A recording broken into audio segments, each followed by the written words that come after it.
नमस्कार दोस्तों, हमारे यूट्यूब चैनल एग्जाम लर्नर में आपका स्वागत है। दोस्तों, आज के इस वीडियो में हम लोग यूपीपीएससी यानी कि उत्तर प्रदेश लोक सेवा आयोग द्वारा आयोजित स्टाफ नर्स भर्ती परीक्षा 2021 का जीएस पेपर का हम लोग सॉल्व पेपर देखेंगे, जिसमें आपको 30 प्रश्न जो है इसमें आपको पता ही होगा कि जीएस वाले पार्ट में पूछा जाता है।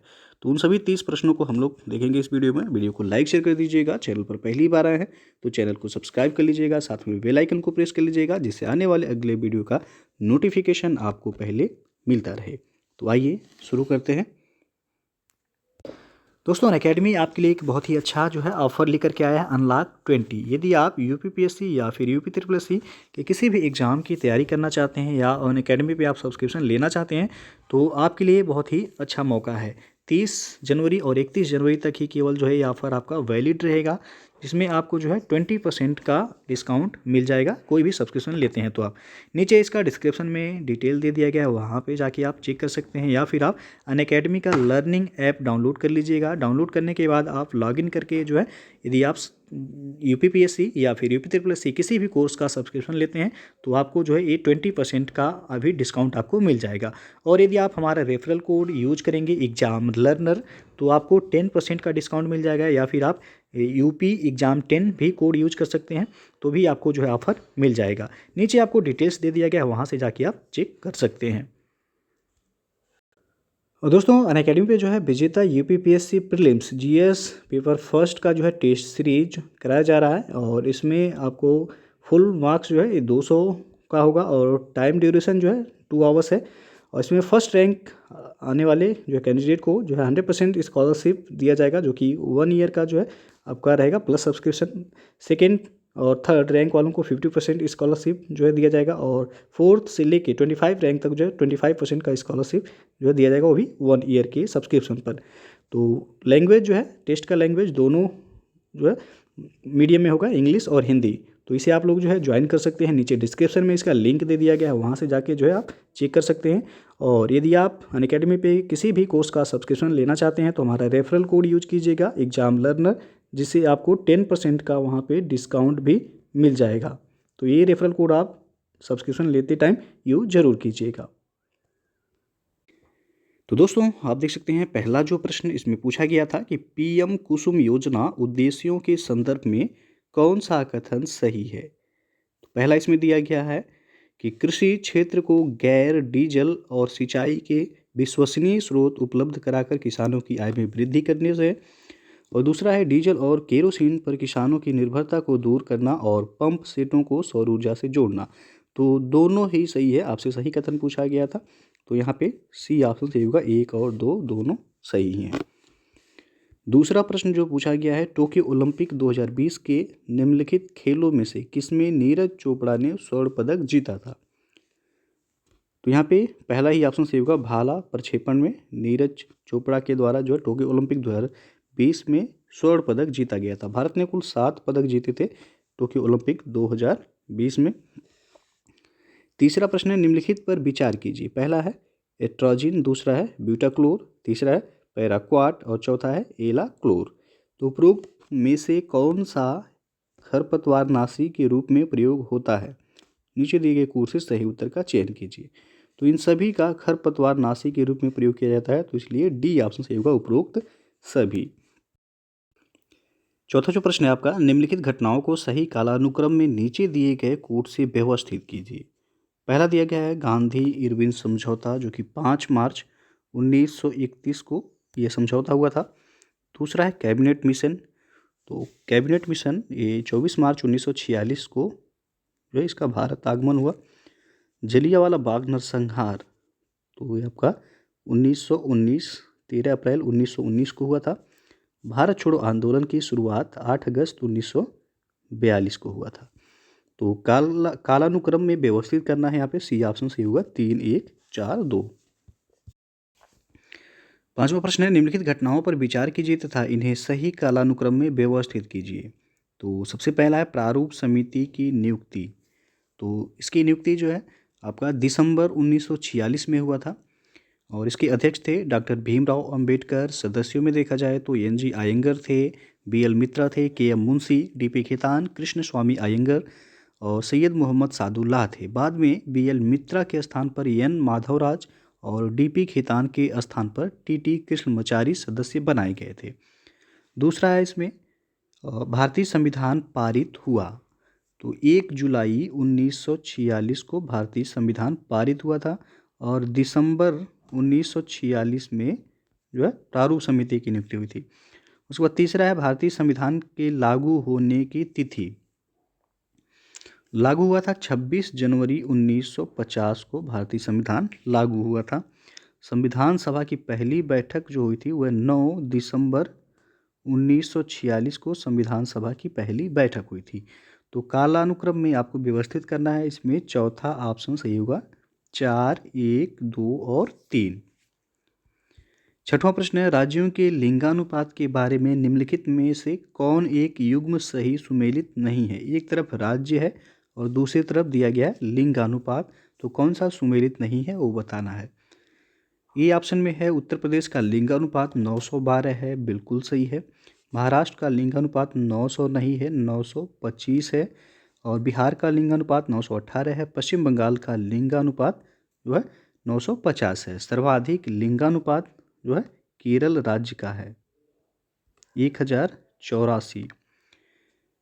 अगला जो प्रश्न है अब आपका ये मैथ का है।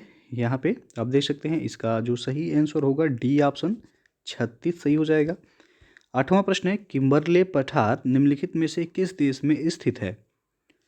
तो ये ऑस्ट्रेलिया में है किम्बरले पठार, यहाँ पे डी विकल्प सही हो जाएगा। और नौवां प्रश्न है, निम्नलिखित युग्मों में से कौन एक सही सुमेलित नहीं है। तो यहाँ पे आप देख सकते हैं पहला ऑप्शन जो है सिरका में उपस्थित अम्ल जो होता है वह एसिटिक अम्ल कहलाता है, सही है। हड्डियों में उपस्थित यौगिक जो होता है वह कैल्शियम फास्फेट होता है। दूध का खट्टा होना ये लैक्टिक एसिड के कारण होता है, ना कि नाइट्रिक एसिड के कारण। तो यहाँ पे होना चाहिए लैक्टिक एसिड। तो सी ऑप्शन सुमेलित नहीं है। बाकी डी जो दिया गया है आमाशय रस में उपस्थित अम्ल या हाइड्रोक्लोरिक अम्ल कहलाता है, ये भी सही है। 10वां प्रश्न है, यंग बंगाल आंदोलन के नेता और प्रेरक कौन थे। तो वह थे हेनरी विवियन डेरोजियो, ये विकल्प यहाँ पे सही हो जाएगा। यह यंग बंगाल आंदोलन के प्रणेता थे। 11वां प्रश्न है, निम्नलिखित युग्मों में से कौन एक सही सुमेलित नहीं है। तो पहला जो दिया गया है यहाँ पे ये ऑप्शन में मेरठ में नौचंदी मेला का आयोजन किया जाता है, सही है। बहराइच में गाजी मियाँ मेला का आयोजन होता है। आगरा में बटेश्वर मेला का आयोजन किया जाता है। गोरखपुर में दिया गया है गोविंद साहब मेला, तो ये आपका गलत है। गोविंद साहब मेला अंबेडकर नगर में आयोजित होता है। अगला जो प्रश्न आपका, उत्तर प्रदेश स्टार्टअप फंड का शुभारंभ किया गया था कब। तो ये 20 मई 2020 को उत्तर प्रदेश स्टार्टअप फंड का शुभारंभ किया गया था। अगला जो प्रश्न है, सूची 1 को सूची 2 के साथ मिलान करना है और कोड के माध्यम से बताना है कि कौन सा विकल्प यहाँ सही होगा। तो आप देख सकते हैं एक तरफ दिया गया है नगर का नाम और दूसरी तरफ उनका उद्योग दिया गया है। तो पिट्सबर्ग कौन से उद्योग के लिए प्रसिद्ध है। तो लोहा और इस्पात उद्योग के लिए, तो ये क्या हो जाएगा तीसरा। फिर है लेनिनग्राद जो कि रूस में है, तो यह आपका पोत निर्माण के लिए प्रसिद्ध है, बी का हो जाएगा चौथा। हवाना, हवाना ये सिगार के लिए प्रसिद्ध है, सी का हो जाएगा पहला। और मानचेस्टर ये आपका सूती वस्त्र उद्योग के लिए प्रसिद्ध है, डी का हो जाएगा दूसरा। 3, 4, 1, 2 यानी कि सी ऑप्शन यहाँ पे सही है। अगला प्रश्न है, निम्नलिखित युग्मों में से कौन एक सही सुमेलित नहीं है। तो पहला है यहाँ पे भारतीय घास स्थल एवं चारा अनुसंधान संस्थान झांसी में है और झांसी में ही ट्रांसफार्मर फैक्ट्री भी है। भारतीय दलहन अनुसंधान संस्थान कानपुर में है, सही है। भारतीय गन्ना अनुसंधान संस्थान लखनऊ में है, ये भी सही है। राष्ट्रीय गन्ना संस्थान मेरठ दिया गया, ये आपका गलत है। ये आपका जो है कोयम्बटूर में है, ना कि मेरठ में। तो यहाँ पे डी ऑप्शन जो है सुमेलित नहीं है। अगला प्रश्न है, उज्ज्वला योजना का दूसरा चरण अगस्त 2021 में उत्तर प्रदेश के निम्नलिखित जनपदों में से किसमें शुरू किया गया है। तो यह महोबा जनपद में शुरू किया गया है उज्ज्वला योजना 2.0। और पहला जो शुरू किया गया था उज्ज्वला योजना, वह बलिया से शुरू हुआ था। अगला प्रश्न है, विश्व में अंगूर की खेती, बागवानी, कीट पालन यानी कि रेशम उत्पादन विकसित है। तो यह भूमध्य सागरीय क्षेत्रों में विकसित है। सी ऑप्शन सही हो जाएगा। निम्नलिखित पौधों में से किस एक को घर का डॉक्टर कहा जाता है? तो आंवला को कहा जाता है। बी ऑप्शन यहाँ पे सही हो जाएगा। अगला जो प्रश्न है आपका, उत्तर प्रदेश के निम्नलिखित शहरों में से कौन एक मैंगो फूड फेस्टिवल की मेजबानी करता है? तो वह है लखनऊ। भारत में शिक्षा प्रणाली में अंग्रेजी शिक्षा माध्यम किस वर्ष में लागू हुआ था? तो 1835 में लागू हुआ था। लॉर्ड मैकाले किस द्वारा जो है लागू किया गया था। अगला जो प्रश्न आपका, वर्ग दिया गया है ओ ए बी सी का शीर्ष ओ है, किसी वृत्त के केंद्र पर स्थित है। यदि चाप इसी बराबर दिया है 3 पाई, तो वर्ग का परिमाप पूछा गया है 24 हो जाएगा यहाँ पे। बी ऑप्शन सही। और सौर ऊर्जा पैदा करती है, तो यह परमाणु संलयन द्वारा सौर ऊर्जा पैदा करती है। 22वां प्रश्न है, 5 अगस्त 2021 को इब्राहिम रईसी ने निम्नलिखित देशों में से किसके नए राष्ट्रपति के रूप में शपथ ग्रहण किया है इन्होंने? तो ईरान के राष्ट्रपति के रूप में। डी ऑप्शन सही हो जाएगा। 23वां प्रश्न है, निम्नलिखित भारतीय संविधान के अनुच्छेदों में से किस एक के अंतर्गत राष्ट्रपति मंत्रिपरिषद की सलाह से कार्य करने के लिए बाध्य है? तो अनुच्छेद पूछा गया है 74, 1 हो जाएगा यहाँ पे।